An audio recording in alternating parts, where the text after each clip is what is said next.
আসসালামু আলাইকুম রহমতুল্লাহি বরকাতু। সুপ্রিয় দর্শক শ্রোতা, কোরআন মাজিদ শিক্ষার 5 নম্বর ক্লাসে আপনাদেরকে স্বাগতম। এর আগে আমরা 4টি ক্লাস শেষ করেছি। এই কায়দা পর্বের অর্থাৎ কোরআন মাজিদ শিক্ষার এই কায়দা পর্বের এর আগের পর্বগুলো আপনি যদি না দেখে থাকেন, সেই পর্বগুলো আমাদের চ্যানেলের ভেতর দেওয়া রয়েছে। চ্যানেলের ভেতর প্রবেশ করলে সেই পর্বগুলো দেখতে পারবেন, অথবা এই ভিডিওর ডেসক্রিপশন বক্সে আমি কোরআন মাজিদ শিক্ষার এই কায়দা পর্বের মোট 10টি ক্লাস হবে, সেই 10টি ক্লাসের লিঙ্কই আমি দিয়ে রাখবো। সেখানে ক্লিক করলে আপনারা সব পর্বগুলোই পেয়ে যাবেন। এই কোরআন মাজিদ শিক্ষার জন্য প্রথমে আমাদেরকে কায়দা শিখতে হয়, সেই কায়দার পর্বগুলো এগুলো চলছে। তো এই 10টি ক্লাস হবে, 10টি ক্লাসই অবশ্যই দেখবেন, তাহলে ইনশাআল্লাহ কোরআন মাজিদ সহিষ্ণুভাবে শিখতে পারবেন। তো আপনারা 10টি ক্লাসই করবেন কিনা অবশ্যই আমাকে কমেন্ট বক্সে জানাবেন যে আপনি 10টি ক্লাসই করতে চান এবং কোরআন মাজিদ শিখতে চান। আর আমাদের চ্যানেলটি যারা এখনও সাবস্ক্রাইব করেনি অবশ্যই চ্যানেলটি সাবস্ক্রাইব করে রাখবেন। ভিডিওটিতে এক্ষুনি একটি লাইক করবেন এবং নোটিফিকেশনে ক্লিক করে নোটিফিকেশন অল করে রাখবেন, তাহলে এই কোরআন মাজিদ শিক্ষার ভিডিওগুলো দেওয়ার সঙ্গে সঙ্গে আপনারা নোটিফিকেশনের মাধ্যমে এই ভিডিওগুলো পেয়ে যাবেন ইনশাল্লাহ। তো চলুন আমাদের আজকের এই 5 নম্বর ক্লাস বা পর্বটি শুরু করা যাক। তো আজকের ক্লাসে আমরা শিখব হচ্ছে হরকত, তানবিন, সাকিন, তাজদিদ, মদের অক্ষর, পুর বারিকের পরীক্ষা। অর্থাৎ আগের যে 4টি ক্লাস হয়েছে সে 4টি ক্লাসে আমরা যা যা শিখেছি সেটারই হচ্ছে পরীক্ষা। এছাড়াও আরেকটি জিনিস রয়েছে, সেটা হচ্ছে যে পুর আর একটা বারিক। তো এগুলো আসলে কি সেটিও আপনাদেরকে শেখাবো। এবং আমরা যে শিখেছিলাম মদের হরকত, তারপর মদের হরফ বা অক্ষর, তারপর তানবিন, সাকিন, তাজদিদ, এই যে মদের অক্ষর, পুর, বারিক সবগুলোরই পরীক্ষা হবে। যে আমরা কীরকম শিখলাম সেটি হচ্ছে আজকে আমি আপনাদেরকে শেখাবো। চলুন শুরু করি। দেখুন, প্রথমে এই শব্দটি লক্ষ্য করুন। এই শব্দগুলোই কিন্তু কোরআন মাজিদে এসে থাকে, বারবার এই শব্দগুলো এসে থাকে। তাই এই শব্দগুলো কিভাবে আমরা উচ্চারণ করতে পারি সেটি চলুন আমরা শিখে নিই। দেখুন, এই শব্দটি আমরা কিভাবে উচ্চারণ করব। এখানে আমরা সকলেই জানি আলিফের উপর বা নিচে জবর জের পেশ, 2 জবর 2 জের 2 পেশ, অথবা খারা জবর খারাজের উল্টা পেশ, যেটাই থাকুক না কেন সে আলিফকে আমরা হামজা বলি। তাহলে হামজা জবর কি হয়? আ। কিন্তু দেখুন পরের অক্ষরে কি রয়েছে? এই লাম অক্ষরের উপর রয়েছে এই যে সাকিন। এটা কিন্তু পেশ নয়। এই যে উপরে দেখতে পাচ্ছেন এটা কিন্তু পেশ নয়। পেশ কোনটা? পেশ হচ্ছে যে এটা, এই যে দাল অক্ষরের উপর যেটা দেখতে পাচ্ছেন এটা হচ্ছে পেশ, কিন্তু এইটা হচ্ছে সাকিন। সাকিন কীরকম? এরকম, আর পেশ হচ্ছে এরকম। আমি যখন এই সাকিন আপনাদেরকে পড়িয়েছিলাম তখন আপনাদেরকে এটা দেখিয়েছিলাম। তো দেখুন, তাহলে সাকিন রয়েছে, তাহলে সাকিন যে অক্ষরের উপর থাকবে সে অক্ষরের আগের যে অক্ষর রয়েছে সে আগের অক্ষর গিয়ে এই সাকিনযুক্ত অক্ষরকে ধরে উচ্চারণ করতে হবে। তাহলে এখানে বলতে হবে হামজা লাম জবর আল। তারপর আমরা কি এখানে বলবো হা জবর হা?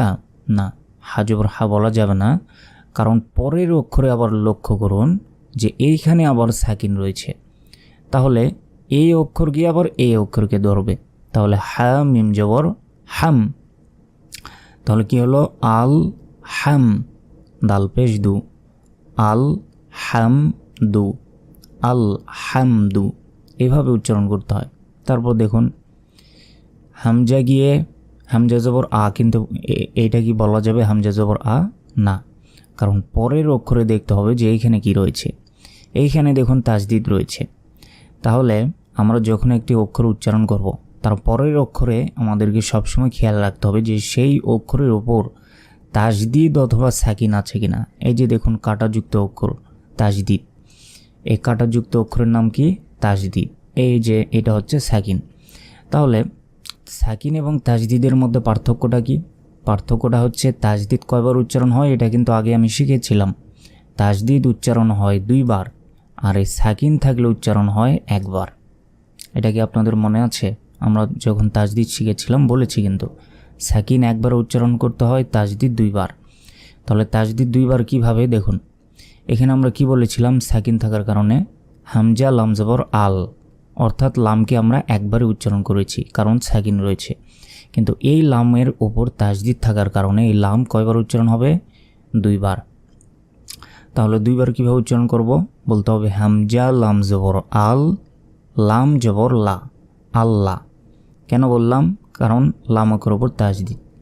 হামজা লাম জবর আল একবার উচ্চারণ করলাম, তারপর আবার বলতে হবে লাম জবর লা। এই দেখুন লাম অক্ষর উপর আবার জবর রয়েছে, লাম জবর লা, আল্লাহ। তারপর জাল ইয়াজের জি, আল্লাযী। তো এখানে আরেকটি বিষয় দেখুন, এখানে কিন্তু এক আলিফ টান হবে।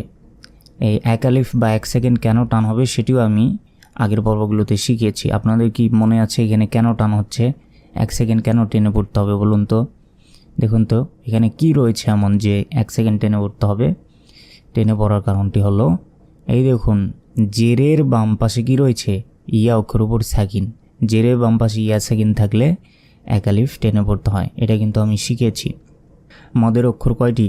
এই যে দেখুন মদের অক্ষর কয়টি? 3টি, আলিফ ওয়াও ইয়া।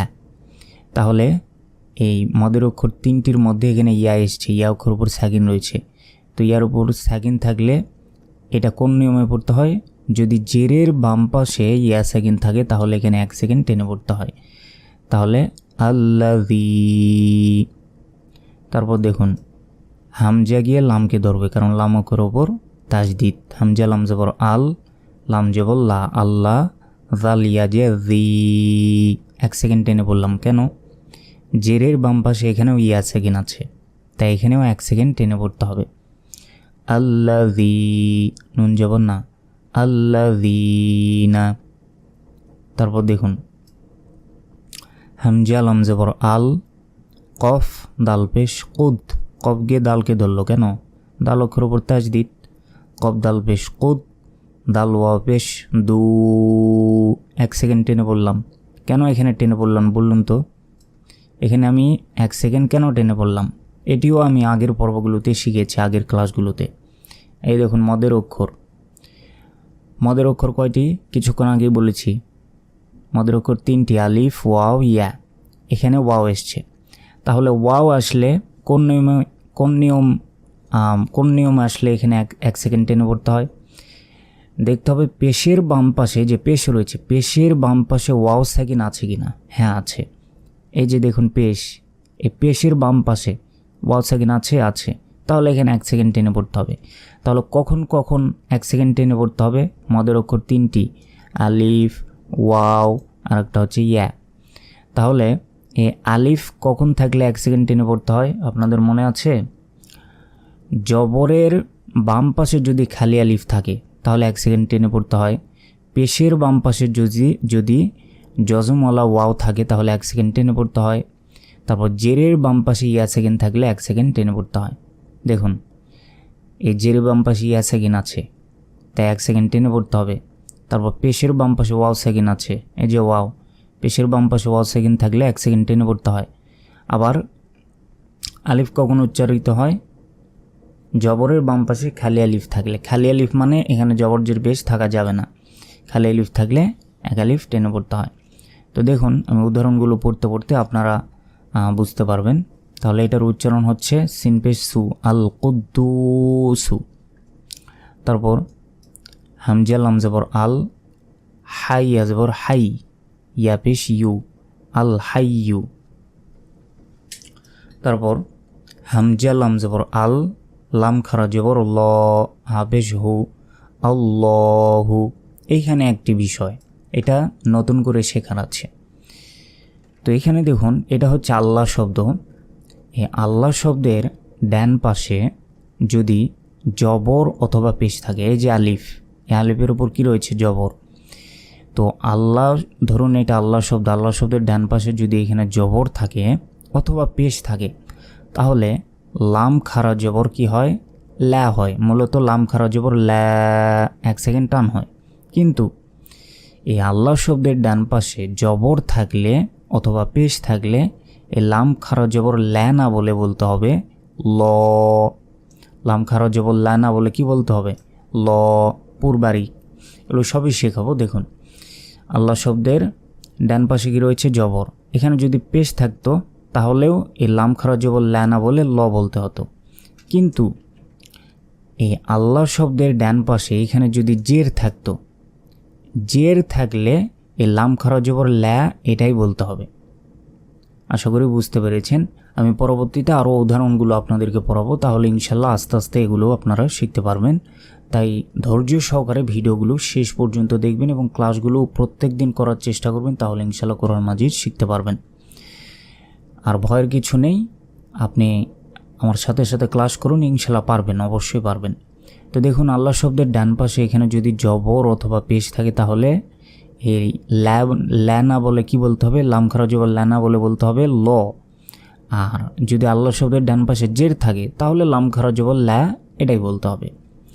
তো এখানে যেহেতু জবর রয়েছে তাহলে হামজা লাম জবর আল, লাম খারা জবর ল। এখানে আরেকটি বিষয় দেখুন, এখানে একটি লাম রয়েছে, এই লামকে আমরা কেন ধরলাম না? কারণ এই লামের উপর বা নিচে জবর জের পেশ কিছুই নেই, তাই এই লামটি বাদ, ওইটা আমরা উচ্চারণ করব না। এই হামজা গিয়ে সরাসরি এই যে মাঝখানের এই লামকে ধরবে, কারণ এর ওপর তাজদিদ তারপর খারা জবর রয়েছে। আর খারা জবর খারা জের উল্টা পেশ থাকলে 1 সেকেন্ড করে টেনে পড়তে হয়, এটাও আমরা শিখেছি। তাহলে হামজা লাম জবর আল, লাম খারা জবর ল। এখানে লা বলা যাবে না, কিন্তু লাম জবর লা হয়, লাম খারা জবর লা 1 সেকেন্ড টান হয়, কিন্তু এখানে লা বলা যাবে না, বলতে হবে ল হাফিজ হু আল্লাহু। তারপর দেখুন এই হামজা গিয়ে সরাসরি সিনকে ধরবে, কেন? কারণ এই লাম অক্ষরের উপর বা নিচে জবর জের পেশ, 2 জবর 2 জের 2 পেশ কিচ্ছু নেই, তাই ওটা বাদ, ওটার উচ্চারণ হবে না। তাহলে হামজা সিন জবর আস, সিন জবর সা, লাম আলিফ জবর লা 1 সেকেন্ড টান হবে। কেন এখানে 1 সেকেন্ড টান হলো? একটু আগেই কিন্তু বলেছি, বলুন তো কেন 1 সেকেন্ড টান হবে? দেখুন এই যে জবর এটা হচ্ছে লাম আর এইটা হচ্ছে আলিফ, তাহলে এটা লাম এটা আলিফ, তাহলে লামের ওপর জবর রয়েছে, তাহলে জবরের হাতের বাম দিকে কি রয়েছে বলুন তো? আলিফ রয়েছে। তাহলে জবরের বাম পাশে খালি আলিফ থাকলে 1 আলিফ টেনে পড়তে হয়। দেখুন এই আলিফের উপর বা নিচে জবর জের বেশ কিছু নেই, এটা কিন্তু আলিফ, এটা আলিফ, তাহলে লামের সাথে যে আলিফ, তাহলে জবরের বাম পাশে খালি আলিফ রয়েছে, তাহলে এখানে 1 সেকেন্ড টেনে পড়তে হবে। এই যে মদের অক্ষর 3টি, আলিফ ওয়াও ইয়া, তাহলে প্রথম অক্ষরটি হচ্ছে আলিফ। আলিফ কখন 1 আলিফ টেনে পড়তে হয়? যদি জবরের বাম পাশে খালি আলিফ থাকে, মানে সেই আলিফের উপর বা নিচে জবর জের পেশ কিচ্ছু থাকবে না, খালি আলিফ থাকবে, তখন 1 সেকেন্ড টেনে পড়তে হবে। তাহলে লাম আলিফ জবর লা, মিম পেশ মু, আসসালামু। তারপর হামজা লাম জবর আল, হাক কফ জবর হাক, কফ পেশ কু, আল হাক কু। কফকে 2 বার উচ্চারণ করলাম, কেন? কফ অক্ষর ওপর তাজদিদ, সে কারণে। তারপর দেখুন হামজা সদ জবর আস, এই লাম কাটা, এই লামের উচ্চারণ হবে না, কারণ ওর উপর জবর জের বেশ কিছু নেই। হামজা সদ জবর আস, সদ বা জবর সব, র পেশ রু, আস সব রু। তারপর এই লামও কাটা, হামজা গিয়ে সরাসরি এই রকে ধরবে। হামজা র জবর আর, র জবর র, আর র, হাইয়াজের হাই, মিম পেশ মু, আর রহিমু। এখানে 1 সেকেন্ড টান হবে, কেন? কারণ জেরের বাম পাশে যজমালা ইয়া রয়েছে, তাই এখানে 1 সেকেন্ড টান, মিম পেশ মু, আর রহিমু। তারপর হামজা লাম জবর আল, মিম পেশ মু, হা ইয়া জবর হাই, আল মো হাই, মিম জের মি নুন পেশ নু, আল মো হাই মি নু। তারপর হামজা লাম জবর আল, আইন জবর আ, আল আ, জা ইয়া জের জি, 1 সেকেন্ড টান হবে, কেন? জেরে বাম পাশে ইয়া সেকেন্ড রয়েছে। আল্লাহ জি, জা পেশ জু, আল্লাহ আজিজু। তারপর হামজা ত জবর আত, ত পেশ তো, তো আত তো, হাওয়া পেশ হু। 1 সেকেন্ড কেন টান হলো? পেশের বাম পাশে ওয়াও সেকেন্ড আছে, এই মদের অক্ষর 3টি আলিফ ওয়াও ইয়া, এখানে ওয়াও আছে, তাহলে পেশের বাম পাশে ওয়াও সেকেন্ড থাকলে কি হয়? 1 সেকেন্ড টেনে পড়তে হয়। র পেশ রু, আত তো রু। হামজা ফা জবর আফ, ওয়াও আলিফ জবর ওয়া, 1 সেকেন্ড টেনে পড়লাম। এখানে দেখুন আমি বলেছি ওয়াও আলিফ জবর ওয়া, আসলে ওয়াও গিয়ে আলিফকে মূলত ধরিনি, কিন্তু এখানে ওয়াও আলিফ জবর ওয়া এভাবে আমরা উচ্চারণ করব। কেন? দেখুন, জবরের বাম পাশে খালি আলিফ রয়েছে, অর্থাৎ এই আলিফের উপর বা নিচে কিছু আছে? কিচ্ছু নাই। তাহলে জবরের বাম পাশে খালি আলিফ থাকলে 1 সেকেন্ড টেনে পড়তে হয়। এটাও মদের অক্ষর 3টে আলিফও এখানে আলিফ এসছে, জবরের বাম পাশে খালি আলিফ এসছে, তাই এখানে 1 আলিফ টেনে পড়তে হয়, 1 সেকেন্ড টেনে পড়তে হবে। ওয়া আলিফ জবর ওয়া, জিম আলিফ 2 জবর জান, আফ ওয়া জান। তারপর এইখানে আরেকটি বিষয় আপনাদেরকে এখনই বলে দিই, এটা পরবর্তীতেও আমি শেখাবো। দেখুন, জিম অক্ষর উপর 2 জবর রয়েছে, জিম আলিফ 2 জবর জান বললাম, অথবা জিম 2 জবর জানও আমরা বলতে পারি। তো এইখানে যদি আমরা ওয়াকফ করি, ওয়াকফ মানে কি? থামার স্থান, আমি শিখিয়েছিলাম কিন্তু। ওয়াকফ মানে থামার স্থান, মানে নিঃশ্বাস ছেড়ে দিতে পারি এখানে। তো এইখানে যদি আমরা থেমে যাই, তাহলে এখানে মনে রাখতে হবে 2 জবরে যদি আমরা এখানে থামি বা 2 জবরে ওয়াকফ করি, তাহলে এখানে 1 আলিফ টেনে পড়তে হবে, এবং এই যে 2 জবর রয়েছে, 2 জবরের উচ্চারণ তখন হবে না, তখন একটি জবরের উচ্চারণ হবে। অর্থাৎ এখান থেকে 2 জবর রয়েছে, একটি জবর এখানে কেটে দিতে হবে, কেটে দিয়ে উচ্চারণ হবে জিম আলিফ জবর যা, অথবা জিম জবর যা, যেটাই বলি না কেন। এই খালি আলিফ থাকলে সাধারণত এই অক্ষর গিয়ে এই আলিফ সহকারে আমরা উচ্চারণ করে থাকি সাকিনের মতো। তাহলে জিম আলিফ জবর যা, 1 সেকেন্ড তখন টান হবে। কেন তখন টান হবে বলুন তো? ধরুন এখানে একটি জবর রয়েছে, কেন টান হবে? কারণ জবরের বাম পাশে যে খালি আলিফ, এই কারণে এখানে এক আলিফ টেনে পড়তে হবে। আশা করি বুঝতে পেরেছেন। এগুলো পরেও আপনাদেরকে আমি শেখাবো আস্তে আস্তে, সমস্যা নেই। তারপর দেখুন, হামজা দাল জবর আদ, দাল পেশ 2, আইন আলিফ জবর আ, 4 সেকেন্ড টান হবে এখানে। হামজা পেশ উ, আদু উ, এখানে কেন 4 সেকেন্ড টান হবে সেটা আমি পরে আপনাদেরকে শেখাবো পরে ভিডিওগুলোতে। তারপর দেখুন, হামজা লাম জবর আল, মিম সিন পেশ মুস, আল মুস, লাম জিল্লি মিম পেশ মু, আল মুসলিমু,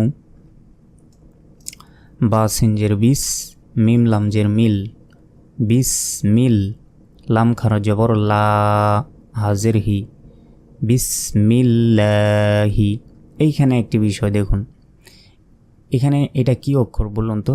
কি শব্দ এটা? এটা হচ্ছে আল্লাহ শব্দ। আল্লাহ শব্দের ডান দিকে কি রয়েছে? জের রয়েছে। তাহলে একটু আগে আমরা কিন্তু এই যে এখানে শিখেছি, এই দেখুন, এটা আল্লাহ শব্দের ডান পাশে জবর অথবা পেশ থাকলে কি হয়? এই লাম খারা জবর লানা বলে আমরা কি বলেছিলাম? ল, অর্থাৎ আল্লাহু বলেছি। কিন্তু এইখানে দেখুন, এই আল্লাহ শব্দের ডান পাশে কি রয়েছে? জের রয়েছে। এখানে কিন্তু জবরও নাই, পেশও নাই, এখানে কি রয়েছে? জের। জের থাকলে লাম খারা জবর লাই উচ্চারণ হবে, কিন্তু এখানে যদি জবর অথবা পেশ থাকতো তাহলে লাম খারা জবর ল্যানা বলে ল বলতাম। আশা করি এবার বুঝতে পেরেছেন। তো এখানে আরেকটি বিষয়, সেটা হচ্ছে তখন জবর ছিল এই যে এইখানে, তো এখন জবর জের আছে এখানে। তাহলে এইখানে আসলে আলিফের ওপর যেহেতু জবর জের বেশ কিছু নেই, তাই এটা বাদ। এই লামের উপর রয়েছে, নিচে রয়েছে, কিচ্ছু নেই। তাহলে আলিফ এবং লাম এই দুইটাই বাদ, এই দুইটা আমরা ধরবই না, কারণ ওগুলোর উপর বা নিচে কিছু নেই। তাহলে এই আল্লাহ শব্দের ডান পাশে কোনটা দেখতে হবে? দেখতে হবে যে কোথায় জবর জের পেশ কোথায় আছে। তাহলে আল্লাহ শব্দের ডান পাশে এখানে রয়েছে, তাই এইখানে এটাকেই লক্ষ্য রাখতে হবে, মিম জের মি। তাহলে আল্লাহ শব্দের ডান পাশে জের রয়েছে, তাই লাম খারা জবর লা বলতে হবে। এখানে যদি জবর থাকতো তাহলে মিম জবর মা হতো, তাহলে মিম লাম জবর মাল, তখন উচ্চারণ হতো মাল্লাহি, লহি বলতাম। কিন্তু যেহেতু জের রয়েছে তাহলে বলতে হবে মিল্লাহি। তো এরপর দেখুন,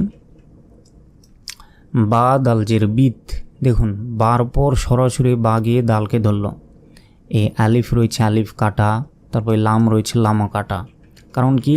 এগুলো উপর বা নিচে জবর জের বেশ কিছু নেই, তাই ওগুলো আমরা উচ্চারণই করব না। তাহলে বা দাল জের বিদ, দালিয়া জের দি। 1 সেকেন্ড টান, কেন? জেরের বাম পাশে ইয়া সেকেন্ড আছে, এটা মদের অক্ষর, মদের অক্ষর 3টে, আলিফ হবে, এখানে ইয়া আসছে, তাই এখানে 1 আলিফ টান হবে। নুন জের নি, বিদ্দিনি।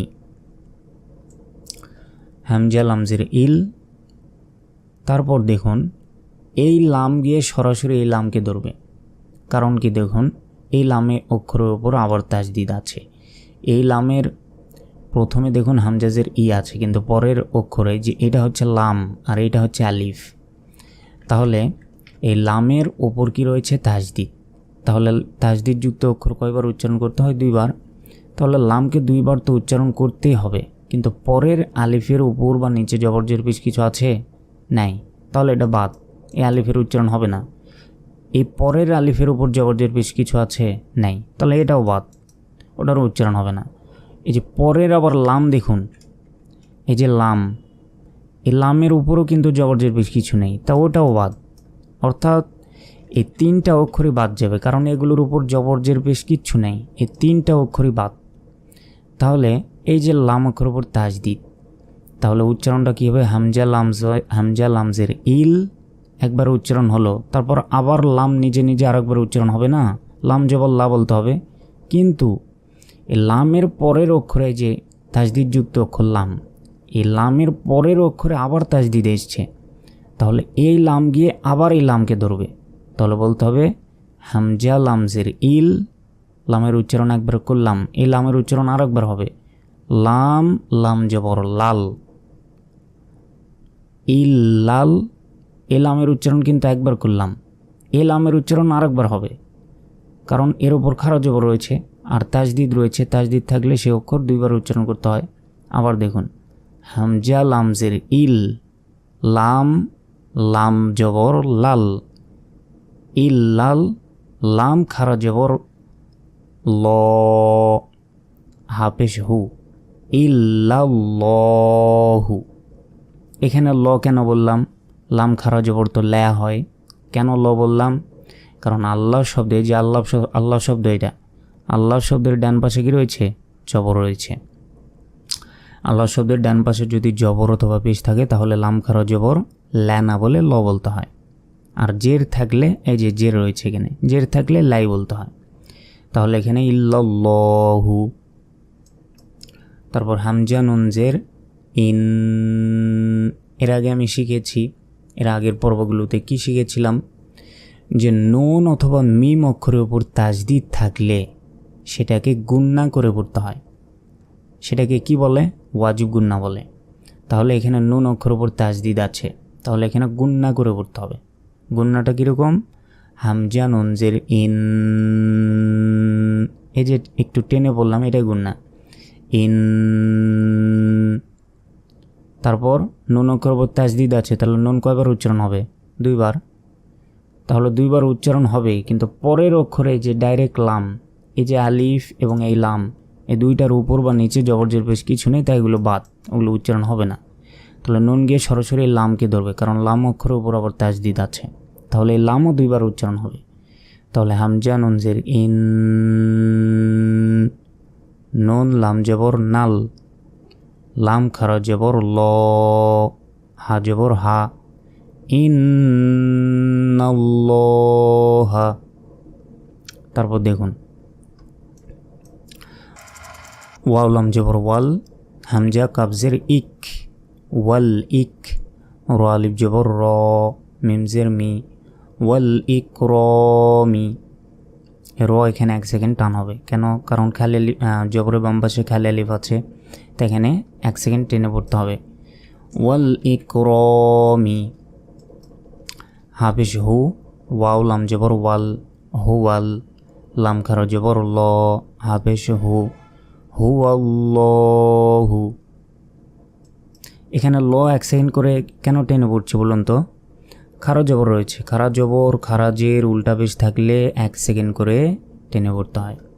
তারপর দেখুন হাফেশ হু, ওয়াও লাম জবর ওয়াল, হুয়াল, হামজা বা জবর আব, আব। এখানে ধাক্কা দিয়ে পড়তে হবে। কেন ধাক্কা দিয়ে পড়তে হবে এগুলো আপনাদেরকে আমি শেখাবো। তো তাও বলে রাখি, কফ ত বা জিম দালে 5টি অক্ষর উপর এরকম সাকিন থাকলেই ধাক্কা দিয়ে পড়তে হয়, এটাকে কলকলা বলে। তাহলে বা অক্ষর উপর সাকিন আছে, তাই এখানে ধাক্কা দিয়ে পড়তে হবে। হামজা বা জবর আব না বলে বলতে হবে আব আব আব, এরকম।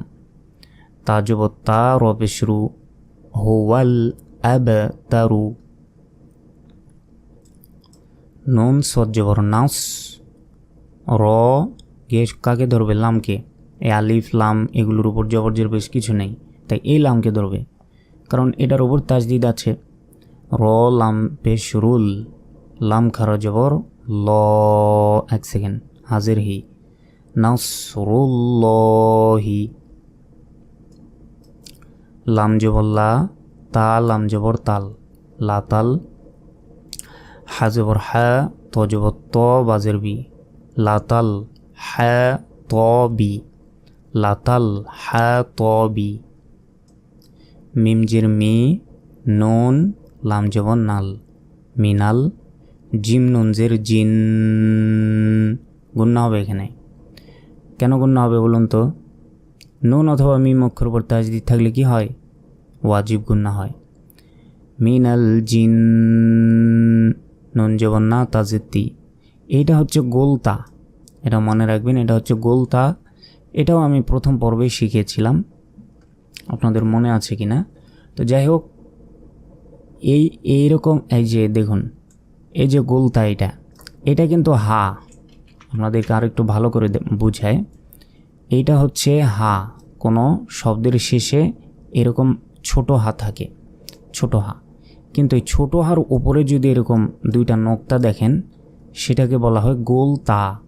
গোলতা, এই তা আর এই তা, এই দুইটার উচ্চারণ কিন্তু একই, এই দুইটার উচ্চারণ একই, কিন্তু দেখতে আলাদা, কিন্তু উচ্চারণ একই, সব কিছু একই। তাহলে তাজের তি, মিনাল জিন্নাতি। তারপর হাফেশ হু, ওয়াও লাম জবর ওয়াল, হুয়াল, লাম খারা জবর ল, একালিফ, হাফেশ হু, হু আল্লাহু। এখানে দেখুন, এখানে লক্ষ্য করলে বুঝতে পারবেন, এটা হচ্ছে ছোট হা, আমরা শিখেছিলাম আগে, হাফেশ হু। কিন্তু এইটা দেখুন তা, এটা কিন্তু তা, গোলতা, এটার নাম। দেখুন হার মতোই, কিন্তু উপরে দুই নোক্তা, মানে দুই ফোঁটা। এই ফোঁটা থাকলে বুঝবেন যে এটা গোলতা। তবে এখানে আরও একটি বিষয় রয়েছে, এইখানে যদি আমরা ওয়াকফ করি, মানে থামি, এই গোলতার পরে যদি আমরা থামি, তাহলে গোলতার উচ্চারণ হবে না, তখন এই ছোট হার উচ্চারণটা এখানে করতে হবে। এই যে উপরে যে নোক্তা, ওই নোক্তার উচ্চারণ হবে না, মানে গোলতার উচ্চারণ তখন হবে না, এটা ছোট হার উচ্চারণ হবে। এবং এখানে যদি থামি, তাহলে শেষ অক্ষরে অবশ্যই সাকিন দিয়ে উচ্চারণ করতে হবে, সেটিও আমি শিখিয়েছিলাম। অর্থাৎ এখানে উচ্চারণ হবে মিনাল জিন্নাহ, মানে নুন হা জবর না। যদি থামি তখন এরকম উচ্চারণ হবে, আর না থামলে মিনাল জিন্নাতি, নুন জবর না, তাজেতি, মিনাল জিন্নাতি, এভাবে। তো এগুলো আস্তে আস্তে বুঝতে পারবেন, তাই অবশ্য ক্লাসগুলো প্রত্যেক দিন করবেন। তো তারপর দেখুন, হামজা লাম জবর আল, মিম কফ পেশ মুক, আল মুক। সিন যে সি, ত পেশ তু, আল মুক সি তু। তাওয়া জবর তাও, ওয়া আলিফ জবর ওয়া, তাও ওয়া। এক আলিফ টান হবে কেন? জবরের বাম পাশে খালি আলিফ আছে, এখানে 1 সেকেন্ড টান হবে। তারপর বা আলিফ দিয়ে জবর বান, তাও বান। এখানে যদি আমরা এখানে ওয়াকফ করি, একটু আগে কিন্তু আমি শিখেছি, এখানে যদি ওয়াকফ করি তাহলে এখানে উচ্চারণ কেমন হবে বলুন তো? বা আলিফ দিয়ে জবর বান, এটা কি বলা যাবে? না। আবার অনেকে মনে করতে পারেন যে এখানে যদি ওয়াকফ করি তাহলে শেষ অক্ষর হতে সাকিন হয়। হ্যাঁ, সাকিন হয়, কিন্তু এখানে 2 জবরের পর যদি এরকম খালি আলিফ থাকে তাহলে আবার এখানে সাকিন দেওয়া যাবে না, এটা একটু ব্যতিক্রম। এখানে 2 জবরে ওয়াকফ করলে একটি জবরের উচ্চারণ হয় না, এবং এখানে 1 সেকেন্ড টেনে পড়তে হয়। ধরুন এখানে ওয়াকফ করব, এখানে 2 জবর আছে, তাহলে এখানে 2 জবর পর খালি আলিফ আছে, তাহলে যদি ওয়াকফ করি তাহলে এখানে একটি জবর দেন, একটি জবরের উচ্চারণ হবে। তখন জবরের বাম পাশে খালি আলিফ থাকার কারণে এখানে 1 সেকেন্ড টান হবে, বা আলিফ জবর বা, তাও বা। আর না থামলে তাও বান, বা আলিফ দুই জবর বান অথবা বা দুই জবর বান বলতে পারেন। তারপর দেখুন ওয়াও সদ জবর ওয়াস, সদিয়া জবর সই, ফাজের ফি, ওয়াস সই ফি। হা খারা জবর হা, 1 সেকেন্ড টান হবে। জাল লাম জবর জাল, হা জাল। বায়া জবর বাই, তাজের তি, বাইতি, হা জাল বাইতি। হামজা জবর আল, লামিয়া জবর লাই, আলাই। সিন লাম জবর সাল, লাম খারা জবর ল, 1 সেকেন্ড। হাফেজ হু, আলাইসাল্লাহু। ল কেন হলো? আল্লাহ শব্দের ডান পাশে জবর অথবা পেশ থাকলে কি হয়? আল্লাহ শব্দের ডান পাশে জবর অথবা পেশ থাকলে লাম খারা জবর লা না বলে ল বলতে হয়। এখানে যদি জের থাকতো তাহলে লাম খারা জবর লাই হতো। যেহেতু জবর আছে তা লাম খারা জবর লা না বলে ল বলতে হবে। আলাইসাল্লাহু। তারপর মিম জের মি, নুন লাম জবর নাল, মিনাল। জিম নুন জের জিন। এখানে কেন গুণনা হবে বলুন? নুন অথবা মিম অক্ষর উপর তাজদিদ থাকলে কি হয়? গুণনা হয়। নুন জবর না, তাজের তি, মিনাল জিন্নাতি। জাল লাম পেশ জুল, জিম জবর যা, লাম আলিফ জবর লা। 1 সেকেন্ড। কেন? এই জবরের বাম পাশে যে খালি আলিফ আছে তা এখানে 1 সেকেন্ড টান হবে। লাম জেল্লি, জুল জালালি। ওয়াও লাম জবর ওয়াল, হামজা কাবজের ইক। দেখুন এখানে কিন্তু দুইটি অক্ষর, একটা লাম আর একটা আলিফ। দুইটি অক্ষরের উপরই জবরজের পেশ বা সাকিন আছে। দেখুন ওয়াও গিয়ে এ লামের উপর সাকিন, ওয়াল লাম জবর ওয়াল। এই যে এইটা হচ্ছে হামজার নিচে জের, তাহলে হামজা কাবজের ইক, ওয়াল ইক। র আলিফ জবর র, 1 সেকেন্ড। মিম জের মি, ওয়াল ইকরামি। হামজা লাম জবর আল, হামজা খারা জবর আ, 1 সেকেন্ড। খজের খির পেশরু, আল আখিরু। প্রিয় দর্শক, এতক্ষণ আমরা কি কি শিখলাম? হরকত, তানবিন, সাকিন, তাজদিদ, মদের অক্ষর, পুর, বারিকের পরীক্ষা। মানে এর আগে আমরা যতগুলো পড়েছি, তারপর গুণনা শিখেছি, তারপরে যে আল্লাহ শব্দ কীভাবে উচ্চারণ করতে, সবগুলোরই আজকে পরীক্ষা হলো। তো আজকে হচ্ছে আমাদের 5 নম্বর পর্ব ছিল। তো 6 নম্বর সহ বাকি পর্বগুলো অবশ্যই দেখবেন। সেগুলোর পর্বের লিঙ্ক ভিডিও ডিসক্রিপশন বক্সে দেওয়া থাকবে, অথবা আমাদের চ্যানেলের ভিতর প্রবেশ করলে সেই পর্বগুলো পেয়ে যাবেন। তাই অবশ্যই বাকি পর্বগুলো করবেন এবং শেষ পর্যন্ত কে কে দেখেছেন অবশ্যই আমাকে কমেন্ট বক্সে জানাবেন। তো বাকি পর্বগুলো দেখার আমন্ত্রণ জানিয়ে আজকের মতো এখানে শেষ করছি। আসসালামু আলাইকুম ওয়া রাহমাতুল্লাহি ওয়া বারাকাতুহু।